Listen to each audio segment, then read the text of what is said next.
young people after setting up the Small Business Consultancy. Amar, the only reason is I have two versions of your surname right up here. We got it right? Is it Amar Lodhia? Yeah, yes, you have. Thank goodness for that. I had my PA surname, which is very similar to mine. Right. Okay, that'll be what it is.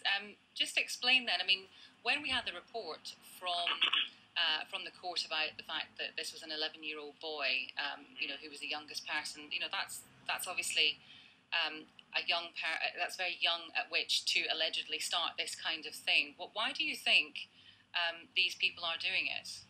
I mean, having worked with young people for the last two and a half years and setting up a small business consultancy, I mean, we've seen very, very complex needs. We've addressed very complex needs through enterprise among young people. I've got a couple of reasons why I think this could have happened. Having working with local authorities at the moment, young people have lost their access points to information, advice and guidance, where you would go to access information. We've got a third of connection services at the moment that are closed. Young people obviously have less income. They've spotted an inexcusable opportunity to take their anger out on the government and businesses, however it may be. Provision for young people in terms of frontline youth services has dramatically been scaled back, with local authorities cutting their provision and offloading their cost savings in the first year. So I mean, the changes are happening very fast at the moment. We can come up with 150 reasons why this could have happened. I think we really need to start looking at the solution.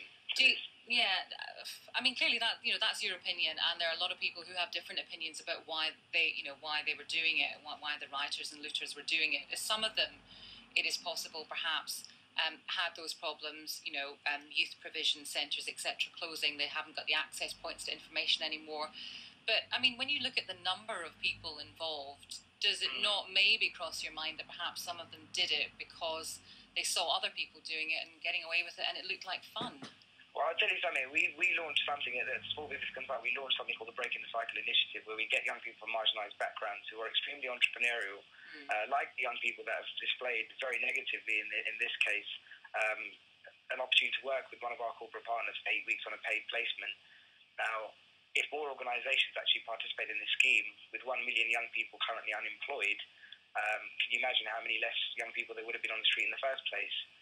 Now, I'm not saying it's the businesses' fault. I think right now, look at it from a solutions perspective, the businesses that have been affected by this evidently have young people as their target audience.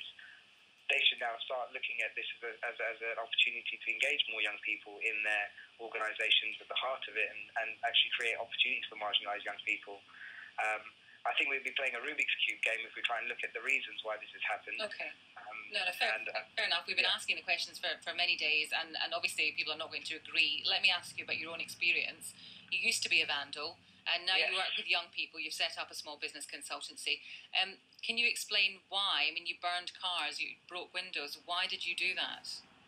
I mean, for me, I've obviously been someone who's had a lot of energy. I mean, I run and invest in companies now as well. So I run 4 different organisations. Entrepreneurs have inspired me. I'm inspired by business.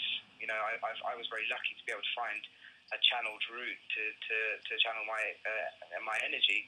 And I feel that a lot of these young people probably have similar complex needs, whether it be learning disabilities, whether it be behaviour issues, whether it be, intergenerational cycles, whatever. But I still don't understand why you did it. You said that you've got a lot of energy. I mean, but that doesn't really explain it, does it? I think everyone's really interested to hear why you did it. Was it the thrill? Was it because you were angry? Why did you do it? I think it was a bit of both of that. I think there was peer pressure. Massive amounts of peer pressure in that, and I think we can see a lot of peer pressure in what's happened here with the vandals and the looting that's been going on. I think that would be my reflection on why I did it. Right, and why did you stop? What made you stop? I stopped because I found something that actually channeled my energy in the right direction. Okay. And business inspired me, and that was a reason for setting up the Small Business Consultancy. We engaged over 253 people last year that had similar issues to me, only 11 of which reoffended after 4 weeks and participated on our courses. And you can imagine, I'm not saying that we've got the answer. I'm saying that we need to come up with an entrepreneurial solution to this, like what happened in my case. All right, Amar, thank you very much. That is Amar Lodhia. It's 6:28. This is 5 Live Drive with Peter Allen and Asma Mir.